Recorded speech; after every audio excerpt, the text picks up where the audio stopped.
ایک دفعہ کا ذکر ہے کہ ایک چھوٹے سے شہر میں ایما اور جیمز نامی دو لوگ رہتے تھے۔ وہ بچپن کے دوستوں کے طور پر بڑے ہوئے تھے اور ایک گہرے رشتے کا اشتراک کیا جو دوستی سے بالاتر تھا۔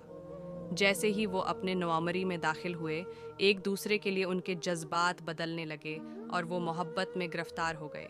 ان کی محبت ایما کی دادی کے باغ میں کھلتے پھولوں کی طرح خالص اور سادہ تھی۔ وہ اکثر وہاں ملتے تھے، گلاب کی خوشبو اور پتوں کی نرم سرسراہٹ سے گھرا ہوا تھا۔ ایک پرانے بلوط کے درخت کے سائے میں وہ رازوں، خوابوں اور وعدوں کا تبادلہ کرتے تھے، لیکن زندگی کے اپنے چیلنجز تھے۔ جیمز کا موسیقار بننے کا خواب تھا اور ایما پینٹر بننے کی خواہش رکھتی تھی۔ وہ جانتے تھے کہ انہیں اپنے عزائم کی تکمیل کے لیے اپنا چھوٹا سا شہر چھوڑنا پڑے گا۔ جسے ہی ان کا ہائی اسکول گریجویشن قریب آیا، انہیں ایک مشکل فیصلے کا سامنا کرنا پڑا: اپنے خوابوں کو الگ سے پورا کرنا یا اپنے آبائی شہر میں اکٹھے رہنا۔ موسم گرما کی ایک گرم شام، آگ کی مکھیوں کے ساتھ آسمان روشن ہو رہا تھا۔ وہ اپنے پیارے بلوط کے درخت کے نیچے بیٹھ گئے، ان کی آنکھوں میں آنسو چمک رہے تھے۔ انہوں نے محسوس کیا کہ حقیقی محبت کسی کو روکنے کے بارے میں نہیں ہے، بلکہ خوشی کے حصول میں ان کا ساتھ دینا ہے۔ بھاری دلوں کے ساتھ انہوں نے اپنے خوابوں کا تعاقب کرنے کے لیے ایک معاہدہ کیا، چاہے وہ کہیں بھی چلے۔ سال گزر گئے اور دونوں نے اپنے اپنے شعبوں میں کامیابیاں حاصل کیں۔ ایما کی پینٹنگز نے گیلریوں کو سجایا، جبکہ جیمز کی موسیقی نے کنسرٹ ہالوں کو بھر دیا۔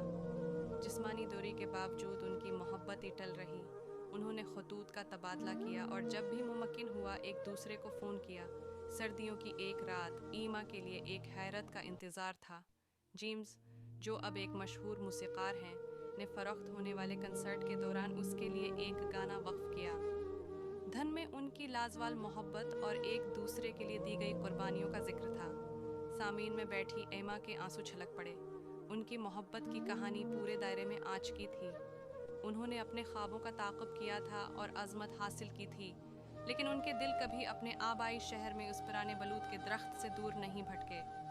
وہ آخر کار ہاتھ جوڑ کر اس جگہ پر واپس آئے جہاں ان کی محبت پھولی تھی، اسی بلوط کے درخت کے نیچے جہاں فائر فلائز نے کبھی اپنے آنسو بھرے الوداعی کو روشن کیا تھا۔ جیمز ایک گھٹنے کے بل نیچے اترے اور ایما کو پرپوز کیا۔